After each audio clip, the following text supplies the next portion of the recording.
Hola, buenos días a todos. Les confieso que me da pánico estar aquí, muchísimo. Y esto es un testimonio que tenía que haberlo dado hace mucho tiempo, muchos meses atrás, pero por lo que les cuento, me cuesta hablar en público. Pues bueno, esto sucedió cuando la pandemia, en marzo del año pasado, ¿no? Pues yo, como muchos de ustedes saben, yo tengo mis dos hijos menores, estudian y viven en Inglaterra. Y cuando estalló la pandemia, como esto fue a nivel pues, mundial, la niña, ella cogió sus maletas y se vino a casa y bueno, bien, todo bien con nosotros. Y el chico sí se quiso quedar allí en Inglaterra. Y había, bueno, lo que sabemos, lo que funciona aquí como los CERTE, pues allí también les pagaban algo, pero a mi hijo no le pagaron nada. Bueno, la verdad es que él nos decía que sí, que él estaban pagando y que estaba todo bien y que tal, pero llegó un momento que ya el pobre no aguantó más de quedarse, de contarnos la realidad, y lo que pasó fue que una semana más o menos antes de que estallara la pandemia lo habían despedido de su trabajo y él no nos dijo nada. Y supuestamente él pensaba que pronto iba a conseguir un trabajo, que algo iba a salir, y resulta que los trabajos se pusieron terribles, allí no había nada, nada, nada, nada. Y el pobre empezó a pasarlo súper mal, llegó al punto de que ya debía 3 meses de alquiler y él estaba en silencio, hasta que ya un día no aguantó más, me llamó y llorando me dijo: mami, te voy a contar la verdad, me pasó esto, tal. Bueno, Dios mío, nosotros no sabíamos qué hacer, porque nosotros igual ganamos por lo que trabajamos, y si nadie estaba trabajando, pues nosotros estábamos también, se puede decir, comiendo nada más. Y 3 meses de alquiler ya lo iban a sacar, no tenía para la comida, no tenía nada, yo no sabía qué hacer. Bueno, como toda mamá, ahí mismo a llorar y a doblar rodilla. ¿Y qué hacemos, Señor? ¿Qué hago? ¿Qué hago? Bueno, escribí en el grupo de mujeres y por la razón que sea, Kevin, nuestro Kevin, se enteró y me dijo: Esperanza, yo tengo un amigo pastor en la ciudad donde está tu hijo, y yo lo voy a contactar, voy a ver en qué puede echarle una mano a tu hijo. Y así fue, nos contactó con él, me dio a mi hijo la dirección, el teléfono, todo, y mi hijo fue, y este hombre del Señor, hermoso, que no lo conozco, pero lo amo y estoy muy agradecida con él por ser un hijo de Dios, y pues me le ayudó, me dijo, me le dio alimento, le dijo: todas las semanas puedes venir aquí a llevar alimento y lo que necesites. Dinero no puedo mucho, pero sí le dio un mes de alquiler. Y eso fue para mí, cuando él me contó, yo no me lo podía creer, bueno, se me salía el corazón. Y eso fue como una puerta de que se abrió, porque luego alguien nos dijo: él tiene derecho de una ayuda por ser estudiante, que vaya a tal sitio, que la pida. Bueno, se lo dije: hijo, mira, haz esto, tal. Lo hizo, y bendito sea el Señor, que la primera puerta que se abrió fue este pastor que se llama Chris, no sé su nombre exactamente, Chris, sé que es Chris. Bendigo al Señor por Chris, por lo que hizo por mi hijo. Y luego ya le brindaron esa ayuda, pudo pagar los 3 meses de alquiler, no le faltó alimento, y bendito sea el Señor, que enseguida, ya cuando ya pasó lo más gordo, lo más esto, consiguió trabajo y ahora ya está bien, solventándose, está estudiando, ya este es su último año de curso. Y pues eso quería contarles, que darle gracias al Señor por su pueblo, por sus hijos, y por a mí, por permitirme ser de esta preciosa familia de Cristo Salvador, que tan nueva y tan no, y Kevin, el Señor lo usó para esto, o sea, es una cosa, es un milagro sorprendente, y pues eso quería compartir con ustedes, y darles muchas gracias, y los quiero mucho, y bendiciones para todos. Ya está bien. Ok, y es como, es que la frase justo o justo en tiempo no existe con Dios. Es que me encanta. Dios también, pero Will me mostró una vez es como tenemos el pasado como en una copa, el presente en una copa y el futuro en una copa. Es como partes diferentes de la vida, pero ¿dónde está Dios en eso? Es como está fuera de todo eso. Entonces está en el pasado, en el presente y en el futuro. ¿Y qué significa? Es que nada está justo en tiempo por Él. Es que no existe tiempo con Dios. Y eso es perfecto porque nada es como, uy, justo. Me siento así muchas veces con cosas como, uy, es como un minuto más tarde, es como ya, se acabó. Pero con Dios ninguna cosa es demasiado tarde ni justo. Es exactamente perfecto, exactamente cuando Él quiere que pasen las cosas. Así que sí, gracias Esperanza por tu testimonio. Bueno, vamos a seguir. Entonces ahora es el tiempo para los niños, si quieren salir para sus clases. Aquí vamos a seguir con la prédica. Hoy le toca a Rafa. También, no sé si se nota que Kev no está aquí, un poco menos ruido, ¿no? Pero él está en Príncipe de Paz, está predicando hoy ahí el mismo tema que Rafa va a predicar hoy. Así que solo para tener eso en cuenta, que aunque estamos separados hoy en Príncipe de Paz y nosotros aquí, somos uno, ¿no? Es que tenemos el mismo mensaje, el mismo Dios, claro, pero somos juntos. Entonces, ya, ahora Rafa. ¿Sí? ¿Sí? Ok. Qué bien. Pues buenos días a todos. Qué bueno ese consejo sabio de Will. Voy a pedir un aplauso a Will y ahora voy a decir por qué, porque además hoy se ha estrenado con la alabanza. Estaba un poco malito Ben y Will se ha lanzado al ruedo como un torero valiente y lo ha hecho muy bien. Así que muy bien, Will, tenemos que orar por él, es un guerrero de alabanza. Qué bueno que cantábamos hace un momento que el Señor Jesús es el león de la tribu de Judá. Y qué bueno que la palabra o el nombre de Judá significa alabanza. Así que Jesús es el león de la tribu de alabanza.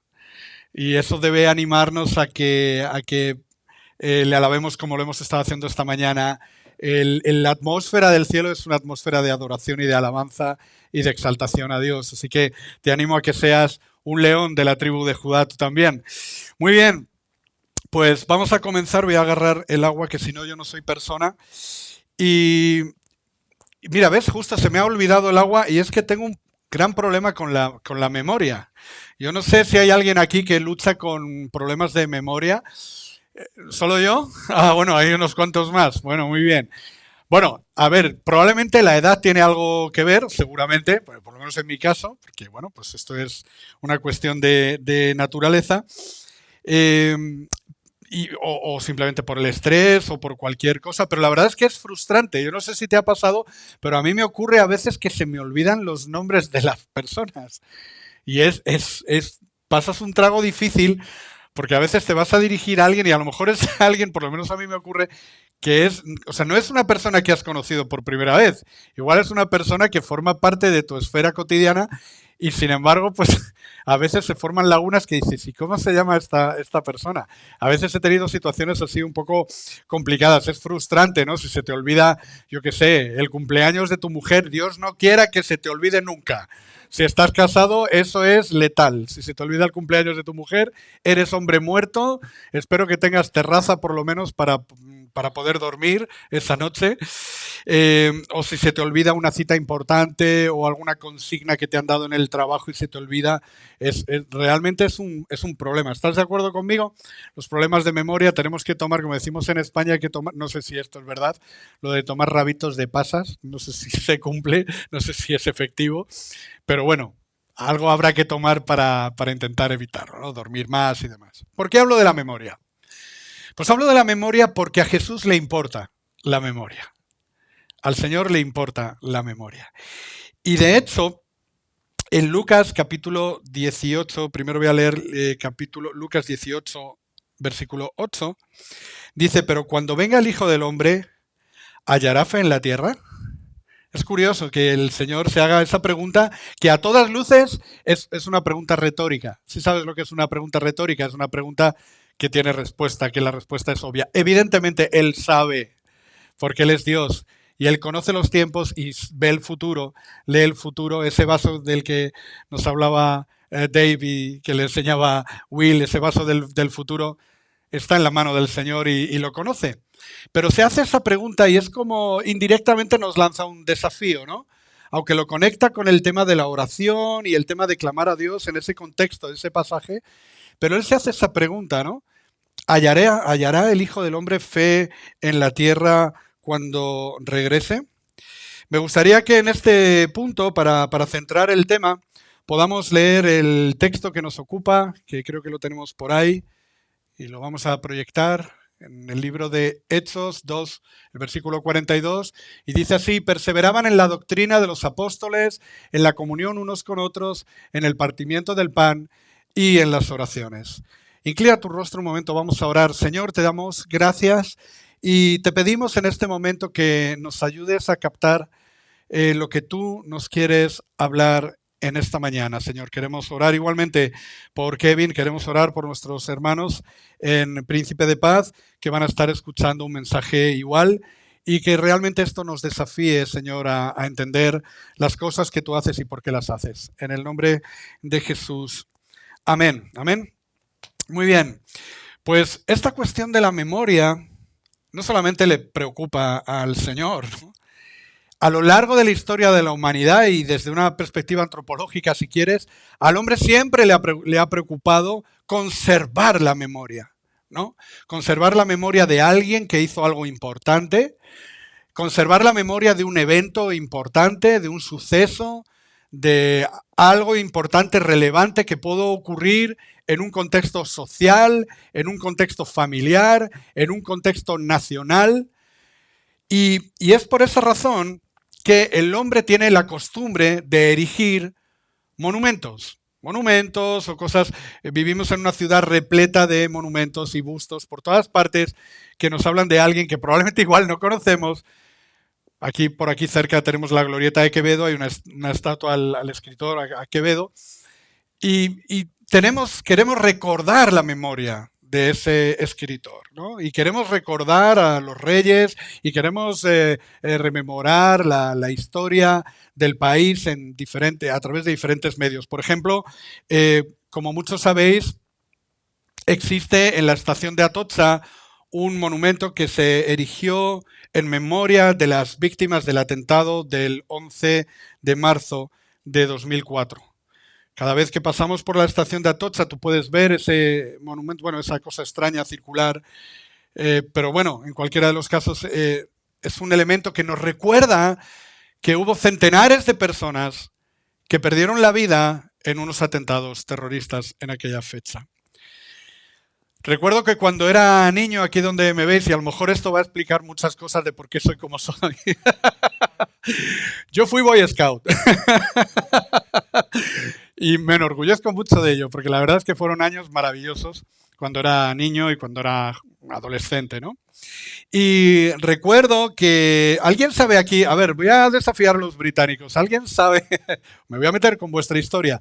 ¿Alguien sabe quién fue el fundador de los Boy Scouts? Oh, bueno, un británico, obviamente. El fundador de los Boy Scouts fue Sir Baden-Powell.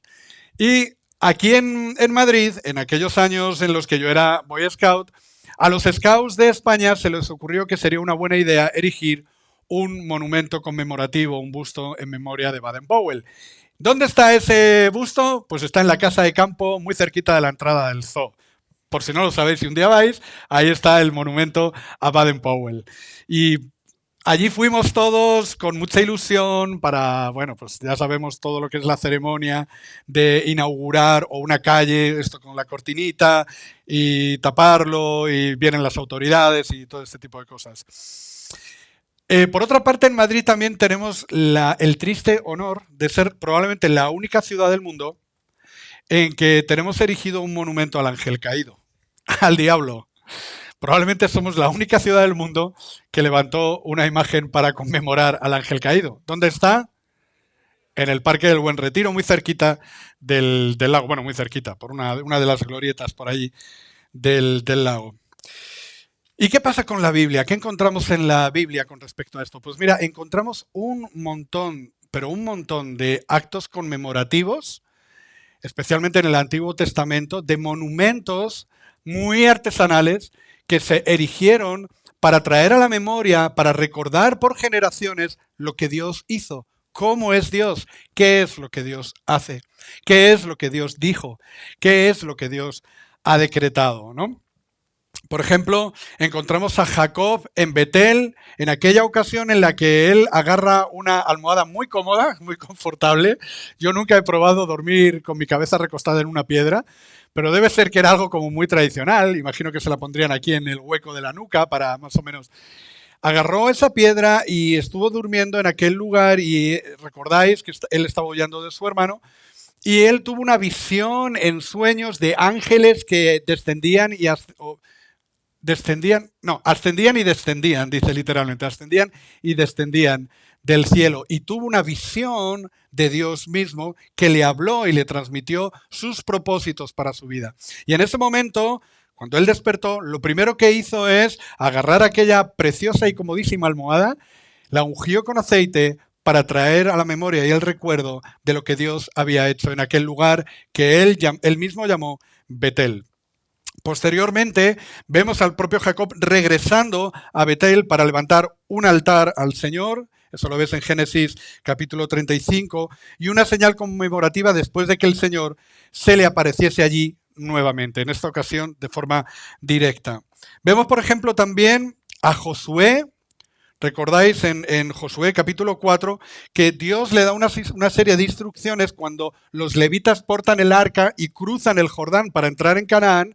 Y dice literalmente que Josué mandó tomar 12 rocas, 12 piedras del medio del río Jordán, y con esas 12 piedras en Gilgal levantaron un altar, levantaron un monumento conmemorativo para recordar lo que Dios había hecho ahí. Y la instrucción de Dios era: les recordarás cuando tus hijos te pregunten, ¿qué es esto? Les explicarás no lo que es, sino lo que Dios hizo con su pueblo en aquel lugar. Así que a Dios le importa la memoria. Es importante recordar las cosas. Por eso Jesús se hace esa pregunta retórica: ¿hallará fe en la tierra? ¿Estamos manteniendo fresca la memoria de lo que Dios es y de lo que Dios ha dicho? Ahora, estarás de acuerdo conmigo que probablemente ¿cuál es el evento más trascendente de la historia de la humanidad? Os pregunto, ¿cuál es el evento más trascendente, más relevante de la historia de la humanidad? El nacimiento de Cristo, la venida del Hijo de Dios, la encarnación de Dios mismo, hecho hombre, viniendo a la tierra en un propósito, en un plan de redención, expresando y manifestando su amor por la humanidad. Una humanidad que en ese momento estaba y sigue estando sin Cristo, perdida y muerta en delitos y pecados. Hecho hombre, descendió del cielo para salvar y perdonar a la humanidad a través de su propia muerte clavado en una cruz de madera. Si el motivo de su nacimiento, como bien ha apuntado Iván, era motivo de gozo y de alegría y de asombro, la demostración de su gracia, de su amor, de su compasión y misericordia en su sacrificio clavado en una cruz directamente nos deja sin aliento. Ya no estamos pensando meramente en que Dios se hizo hombre y habitó entre nosotros y nació de la manera más humilde en un establo, que ya es algo que nos causa admiración, y lo que vivieron directamente los protagonistas de esta escena histórica tuvo que ser tremendo. Me imagino a aquellos pastores que de repente vieron un coro celestial, ángeles anunciando la venida del Mesías. Pero cuando pensamos en que ese mismo Dios hecho hombre no solamente nació para habitar entre nosotros, mostrarnos el camino al Padre, sino que Él mismo tomó sobre sí nuestros pecados para llevarlos a la cruz del Calvario y pagar por ellos, tomando el lugar que deberíamos ocupar nosotros, directamente, si conoces a Cristo, si has nacido de nuevo, te deja extasiado. Hasta tal manera nos amó Dios, que su Hijo estuvo dispuesto a tomar nuestro lugar en una cruz, en una ignominiosa cruz, para ser clavado y derramar hasta la última gota de su sangre. Dice en Primera de Pedro, capítulo 3, versículo 18, porque también Cristo padeció una sola vez por los pecados, el justo por los injustos, para llevarnos a Dios. No sé qué piensas tú de esto, pero yo sé que esto lo sabemos.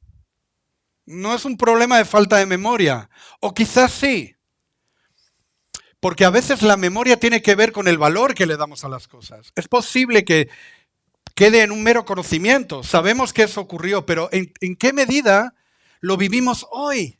¿En qué medida cuando nos hemos levantado hoy somos plenamente conscientes de eso? ¿Recuerdas la escena que Jesús nos habla de aquella parábola de las vírgenes? Unas tenían aceite, otras no lo tenían. Unas tenían aceite en sus lámparas porque esperaban al esposo y otras simplemente, igual que aquel Eutico que estaba sentado en aquel lugar alto donde Pablo disertaba largamente y que siesteaba y se durmió. ¿Recuerdas esa escena en el libro de los Hechos? Y cayó y murió. Bueno, luego Pablo le resucitó. Pero quizá a veces podemos tener el conocimiento, pero estamos dormidos. Y necesitamos la lámpara, en el aceite de nuestras lámparas para que permanezca encendida, porque el esposo viene, Maranata, el Señor viene pronto. Aleluya.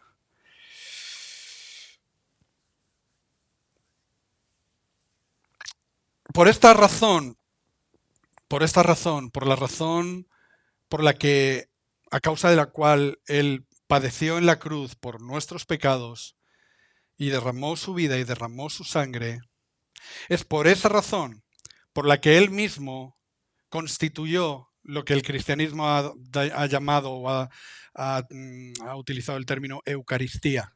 Nosotros en el contexto evangélico quizá no lo usamos nunca, pero sabéis de qué estamos hablando. La Eucaristía es la celebración de la toma del pan y el vino, haciendo memoria, recordando lo que Jesús hizo en la cruz del Calvario. Y esto es algo que Jesús mismo constituyó. Y es interesante, no fue una iniciativa de ninguno de los apóstoles, si te das cuenta.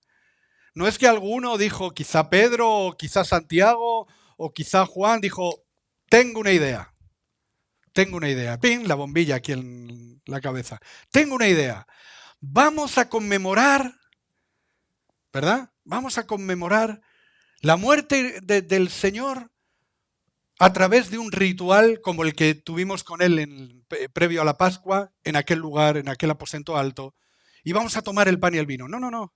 Fue Jesús mismo quien lo constituyó. ¿Y por qué lo constituyó? Porque para el Señor la memoria es importante. Y Él quiere tatuar en nuestro corazón a fuego lo que Él hizo por nosotros en la cruz del Calvario. Siendo el evento más importante acaecido en la historia y en nuestras propias vidas como creyente, quiso el Señor sellarlo a fuego, como digo, para que lo mantengamos vivo de una forma real en nuestro interior, que recordemos realmente lo que Él vino a hacer. Dice Primera de Corintios, luego lo vamos a leer nuevamente porque vamos a tener oportunidad para la Eucaristía, vamos a tener oportunidad para compartir el pan y el vino cuando terminemos. Dice Primera de Corintios 11, 23 al 26. ¿Conocéis el texto? Lo leemos siempre que celebramos la Santa Cena. Porque yo recibí del Señor, está hablando Pablo, lo que también os he enseñado. Que el Señor Jesús, la noche que fue entregado, tomó pan. Y habiendo dado gracias, escúchame bien, habiendo dado gracias por él, lo partió. Lo partió. Quédate con esa idea. Obviamente era una tradición, allí no había cuchillos para, bueno, igual a lo mejor lo sabía, pero no existía la tradición de cortar el pan, aparte que el pan no era como el pan que nosotros comemos hoy en día, era un tipo de oblea más maleable y demás. Pero el Señor lo partió y dio gracias y dijo, tomad, comed, esto es mi cuerpo que por vosotros es partido. Haced esto en memoria de mí. Haced esto en memoria de mí. Asimismo tomó también la copa y después de haber cenado, diciendo, esta copa es el nuevo pacto de mi sangre, haced esto todas las veces que la bebierais en memoria de mí. Así pues, todas las veces que comiereis este pan y bebiereis esta copa, la muerte del Señor anunciáis hasta que Él venga. ¿Somos plenamente conscientes de esto? Cuando compartimos el pan y el vino, ¿somos conscientes de que estamos anunciando su venida?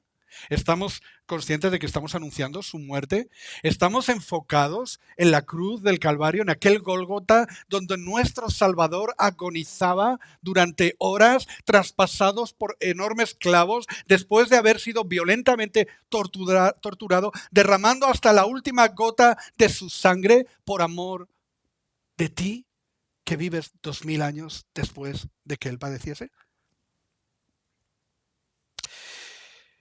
La partición del pan es una costumbre adquirida por la iglesia del primer siglo, y eso encontramos un montón de referencias en el Nuevo Testamento. En Hechos capítulo 2, versículo 46, no lo vamos a leer, en Hechos 27 al 11, en el versículo 35 también de Hechos 27, en 1 Corintios 10, 16 al 17, en 1 Corintios 11, 17 al 34, vemos esa costumbre de la iglesia partiendo el pan. Evidentemente ya lo hacían cuando comían, pero lo hacían de una forma especial porque hacían memoria, recuerdo, era algo más que simplemente compartir los alimentos, era algo más que un ágape, era poner a Cristo en el centro de la vida de la iglesia.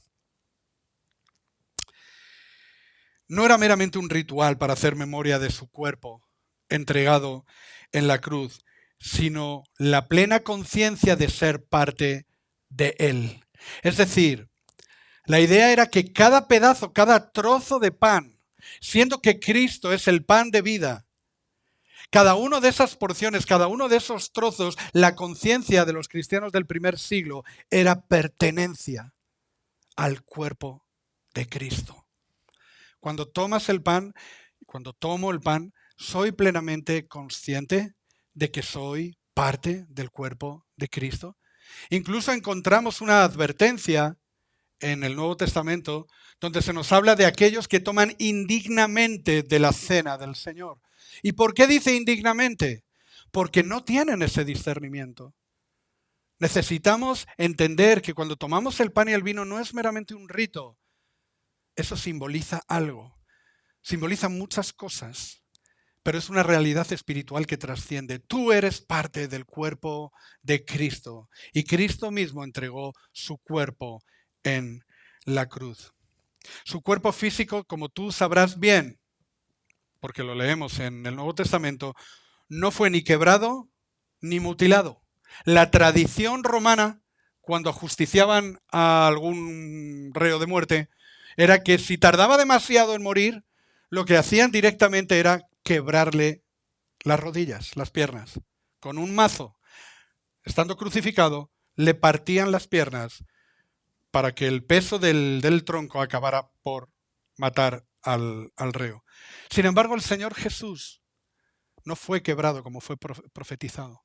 Su cuerpo, es verdad que estaba herido, es verdad que derramó su sangre, pero ninguno de sus huesos fue quebrado. Ahora, sin embargo, es simbólicamente partido, simbólicamente, para darnos entendimiento de que cada pedazo de ese pan, como he dicho, nos representa a cada uno de nosotros, miembros de la misma iglesia, de su iglesia. ¿No? Aquí no estamos hablando meramente de Cristo Salvador, no estamos hablando meramente de príncipe de paz. Cuando el Señor venga, Él va a buscar a una iglesia. No sé cómo se las va a arreglar. A veces se lo pregunto, Señor, ¿cómo te las vas a arreglar para hacernos uno en medio de todo el crisol denominacional en el que nos encontramos? Él lo hará. Quizá necesitamos más pandemias para darnos cuenta de que somos una única iglesia, que el Señor viene a por una única esposa. Amén. Mirad una cosa, yo os voy a confesar algo. Yo sé que puedo dar otra imagen completamente diferente, pero soy muy malo para los puzzles. No tengo paciencia. ¿Hay alguien que le guste hacer puzzles de esos de 20.000 piezas y de 1.000 y de 5.000? Y ¡wow! Os admiro, os amo, de verdad. Yo de mayor quiero ser como vosotros, porque a mí me generan ansiedad los puzzles. Yo veo, y sobre todo esos que son de paisajes. ¿Sabes? Esos que son de un paisaje marino o un paisaje de la montaña. Son muy bonitos. Algunos luego lo enmarcan y lo ponen por ahí y quedan muy, muy chulos y tal. Pero yo miro la bolsa, esa bolsa donde sacas las piececitas, y veo miles de piezas de color azul. Y empiezo a sudar. Porque son todas iguales. Son miles de pequeñas piezas del mismo color. Porque corresponden o bien a la parte del cielo o bien a la parte del mar. Entonces, no sabes muy bien. Pero ¿sabes qué? Que si llegase a perderse siquiera una sola pieza de esas, que son todas iguales, tú las ves y tienes un puñado de piezas azules.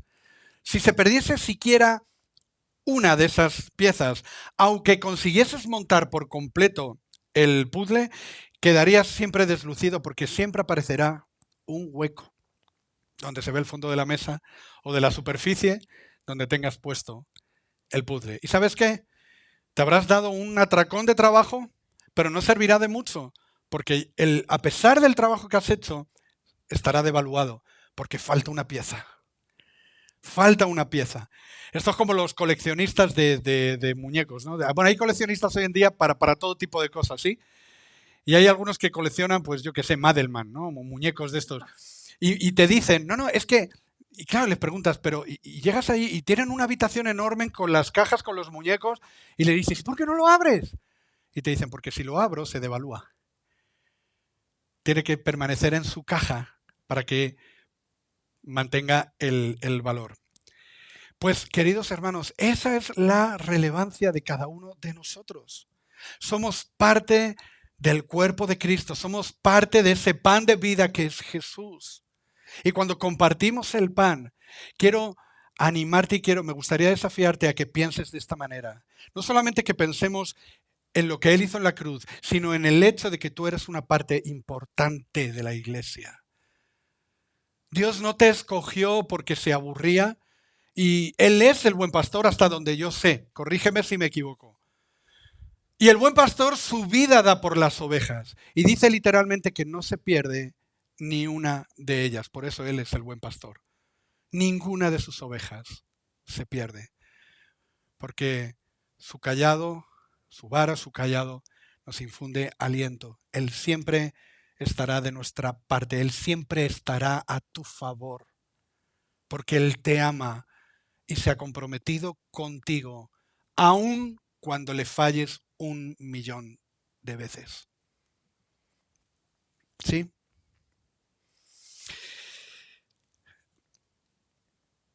El conocimiento bíblico que podemos tener de que sin derramamiento de sangre no puede haber remisión de pecados, según nos dice Hebreos capítulo 9, 22, nos puede ayudar a colocarnos bajo la bendición de su perdón y bajo el asombro de su amor al derramar su sangre en sustitución de la nuestra. Eso dice el texto. Y eso es realmente lo que Dios quería transmitir a través del Antiguo Testamento. Sin derramamiento de sangre no hay remisión de pecados. Y uno puede leer el Antiguo Testamento y asustarse de ver los rituales, no los rituales, lo que Dios había establecido con respecto a los sacrificios en el altar, el derramamiento de sangre. Y uno dice, wow, pero ¿por qué Dios hacía esto? Porque proféticamente Dios estaba señalando al Cordero, a un Cordero sin mancha que quita el pecado del mundo. Su Hijo encarnado en un hombre como tú y como yo.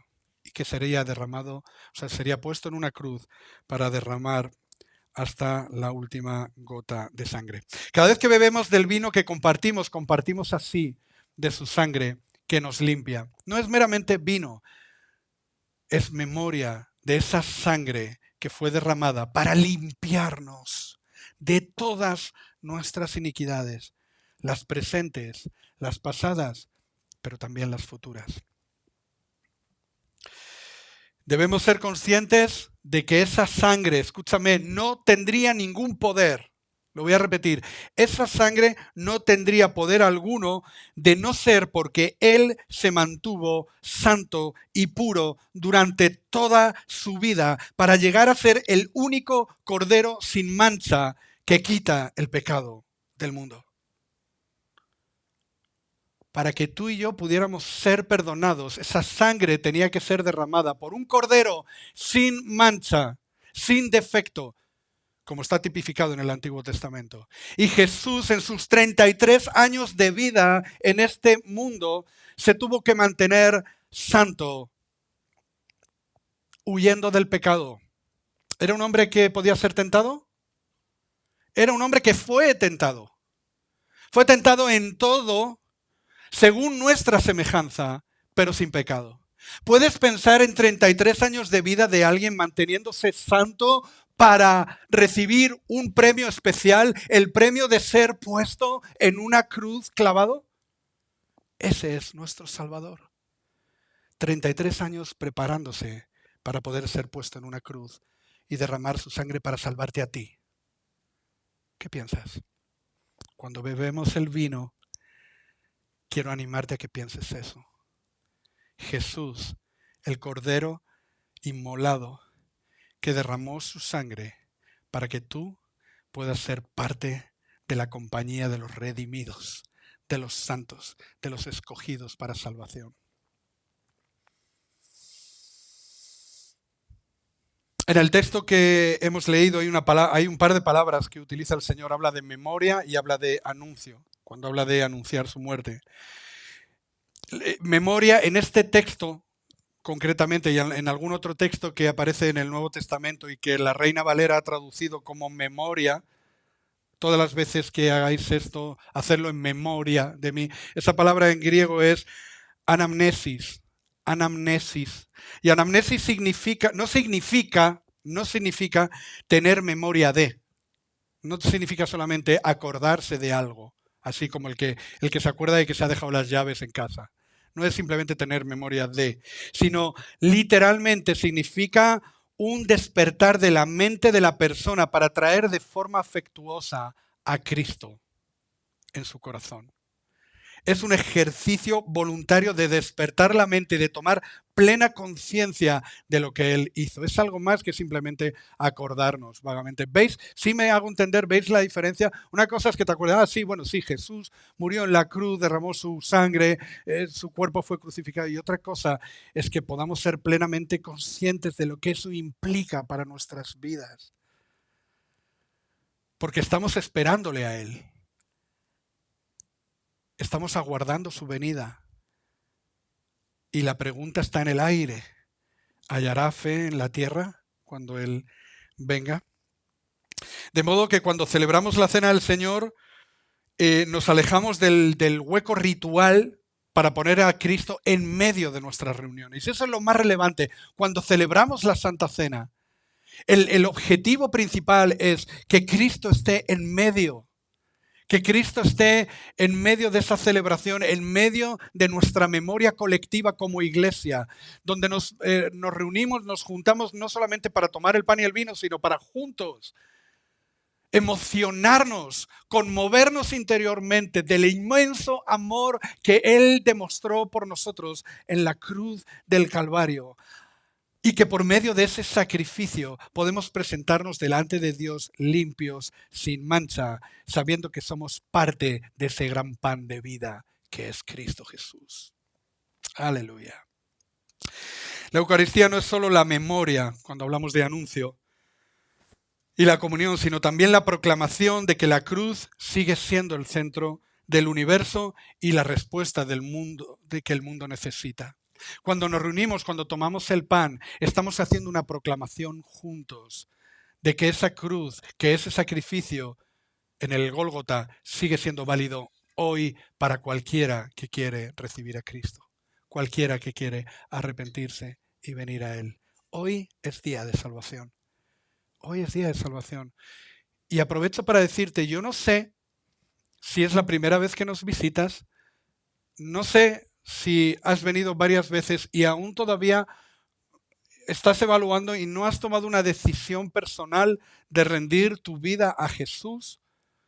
Déjame decirte que no hay absolutamente nada en tu existencia que valga más la pena, que valga más que ese instante en el que le rindes tu vida a Cristo. Porque cuando haces eso en ese instante, aquel cuerpo colgado de la cruz y esa sangre derramada en aquel madero se hace efectiva para tu vida y pasas a ser eternamente aceptado, eternamente perdonado, eternamente redimido y llegas a formar parte de la comunidad del pueblo de Dios, de la iglesia. 2000 años después seguimos celebrando la Cena del Señor para experimentar la unidad del cuerpo y para que esa unidad sea el mejor anuncio que podemos proclamar al mundo. Me encanta el testimonio que compartió Kevin el domingo pasado. Ya lo habíamos escuchado de esta mujer, ¿cómo se llamaba, Megan? Rosemary. Me encanta. ¿Sabes cuánta gente ha conocido a Cristo a través del testimonio de la iglesia? ¿Cuánta gente ha entrado a este lugar en medio de nuestras reuniones? En medio de, en aquel momento también, que podíamos tener algo más de libertad para tomar café juntos y tal. Y había algo que les impactaba. Y es el amor del cuerpo, la unidad del cuerpo de Cristo, la presencia del Espíritu Santo en medio de la iglesia. ¿Sabes que muchas veces valen más eso que 1000 palabras? Y no estoy diciendo que no tengamos que hablar, usar nuestras palabras para comunicar el mensaje del Evangelio. Pero la realidad viva de la iglesia en un mundo que está desesperado, que está intentando encontrar sentido para su existencia, es lo que impacta al mundo.